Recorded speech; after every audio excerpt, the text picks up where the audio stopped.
კარმული კვანძები თხის რქა კირჩხების ღერძზე.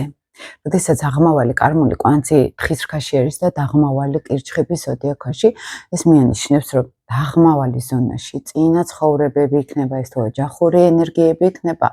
მაგალითად გვარი, რომელიც ძალიან შეკრული იყო, ძალიან მნიშვნელოვანი იყო მათთვის, ეს ოჯახური ღირებულებები, ტრადიციები, მაგალითად შეკრული ოჯახი. აი ეს მენტალობა, ეს ღირებულება და სისტემა დაღმავალი ზონაში მოყვება ეხლაც მაგალითად და კარმული ასტროლოგიით რომ შევხედოთ მაგალითად წინა ცხოვრებებში, როდესაც ადამიანს წარმატებაში ეხმარებოდნენ ოჯახის წევრები, ოჯახში ტრიალებდა ძალიან მაგალითად გამოიარა უფრო ემოციური ესეთი კონტაქტის გამოცდილება მაგალითად როდესაც იყო ადამიანი ძალიან გრძნობიარე, ძალიან ემოციური, ჰქონდა პედაგოგიური უნარები მაგალითად იცოდა რა იყო სახლი, ოჯახი, ზრუნვა და შვილებთან ურთიერთობა, ოჯახის წევრებთან ურთიერთობა. ანუ ეს არის უკვე თითქოს როგორც წარსული გამოცდილება, რომელიც ახლა გვაქვს, როგორც უნარები. მაგალითისთვის რო ვთქვათ, რომ შინაგანად ღირებულებების ღერძში აქვთ, რომ ოჯახი არის მთავარი და მე ოჯახი რაღაცნაირად უნდა გავწიო, ან სახლში ტრიალებენ ენერგეტიკულად, სულ რომ წამოსულებიყვნენ მაგალითად სახლისგან, ხო? სახლიდან, ენერგეტიკულად თუ ფიზიკურად. ამიტომ კარმული მისია თხის რქას უკავშირდება უკვე რომ არა მარტო ფიზიკურად, თავიდან იწყება უფრო ფიზიკურად წასვლა ოჯახიდან, შეიძლება სხვა ქალაქში გადავიდეს, შეიძლება უფრო კარიერა იყოს ადამიანისთვის უკვე მნიშვნელოვანი და არა იქ სახლში ყოფნა და ოჯახის შექმნა მაგალითად.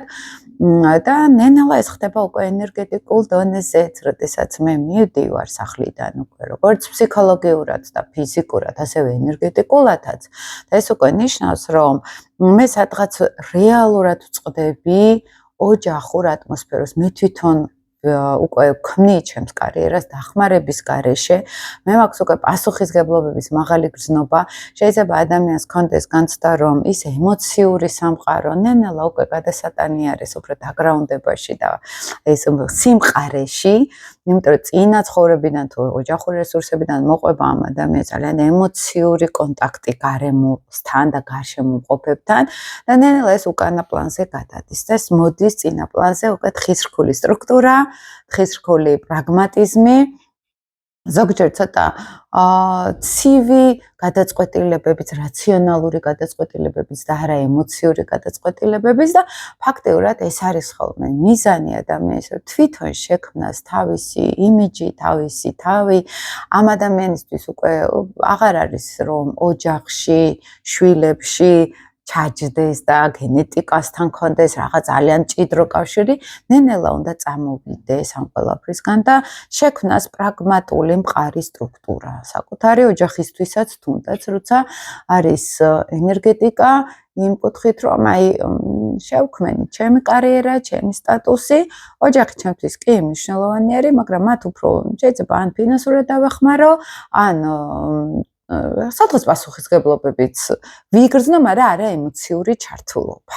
მე შეიძლება მათ ვეხმარებოდე, მაგრამ არა ემოციურად ვატარებდე ამ ოჯახს. აი ეს არის ხოლმე როგორც წესი მისია ამ კვანძის, ესე რომ ვთქვათ. რაც აღმავალი კარმული კვანძი კირჩხიბის ზოდიაქოში არის და დაღმავალი თხის რქაში, რა ევალება ადამიანს, რა არის სულიერი მისია, რა შესაძლებლობები ეძლევა უკვე ამ ცხოვრებაში.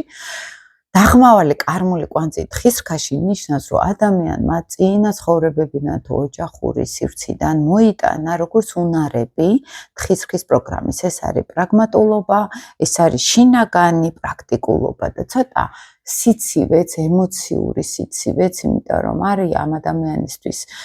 მოყოლილი ენერგეტიკულ, ფსიქოლოგიურ თუ ფიზიკურ დონეზე უფრო პასუხისგებლობების ნაწილი, რომელიც სადღაც ტვირთად უნდა ავიღო ყველაფერი ჩემ თავზე და უნდა გავიაზრო, რომ ცხოვრება ეს არის პრაქტიკულობა, მაგალითად, შინაგან ხასიათში შეიძლება მოყვებოდეთ ცოტა სიმკაცრე, ცოტა სიცივეც, მაგრამ ამავე დროს შინაგანი ესეთი რომ დაეყრდნობი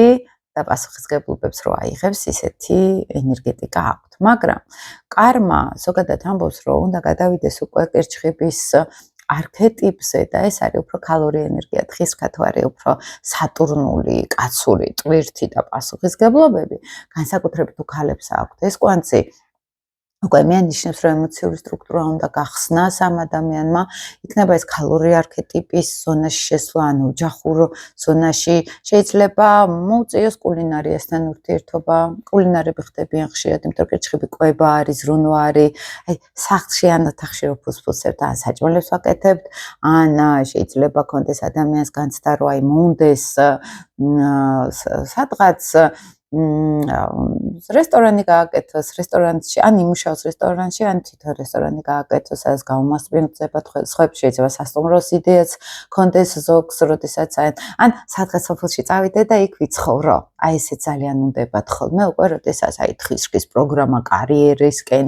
მწვერვალებისკენ წვდომა, უკვე აღარ არის ჩემ ფოკუსში. ეხლა ნელა მინდა რომ ჩემთვის მშვიდი ცხოვრება მქონდეს, ბუნებასთან ახლოს ვიყო, სახლში, ოჯახის წევრებთან აი დავპატეჟო ყველა დიდი იმაგი დაგავშალო და ყველა ერთად დავჭდეთ, უფრო ემოციური სიახლოვის სურვილი ეძლევა ადამიანს და არა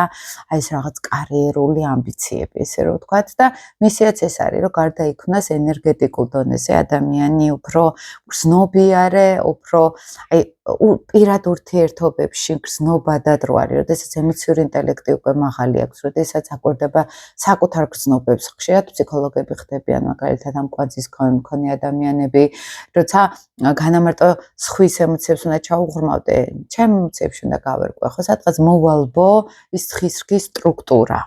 და გადავიდე უკვე გრძნობად სამყაროში. ხონდა ზოგჯერ არის ხოლმე, რომ ძალიან არ უნდა გავხსნათ ეს აღმავალის ბაზა, ყოველთვის გვეუბნება, რომ პერიოდულად შეგვიძლია შინაგანი დასაყრდენი, შინაგანი სიმყარე ნახო და იმას დაეყრდნო, მაგრამ კიდე ერთი ნაბიჯი გადადგა გრძნობების სამყაროში, ხო წყლის სტიქი არის ბოლო-ბოლო კირჩხიბი და წყლის სტიქი ასევე დაფარულ სამყაროს მიანიშნებს ხოლმე და ინტერესიც აქვს რაღაც დაფარული ეზოთერიკა იქნება, ფსიქოლოგია იქნება, ადამიანის ქვეცნობიერი იქნება, აი ის რაც არ ჩანს უხილავად, არა პრაგმატული მატერიალისტური ხედვა სამყაროსი, არამედ უფრო გრძნობიარე ფსიქოლოგიური ხედვა და ეს არის ხოლმე მათი გზა, სულიერი გზა, ზრუნვა, ოჯახი, დედობა, მამობა, აი ეს არის მათთვის ბედნიერების საწინდარი, ესე რომ ვთქვათ, რომ აღმავზე რო ვზევართ, ყოველთვის სამყაროც რაღაცნაირად ხელს გვიწყობს ვერი ამ ყველაფერში.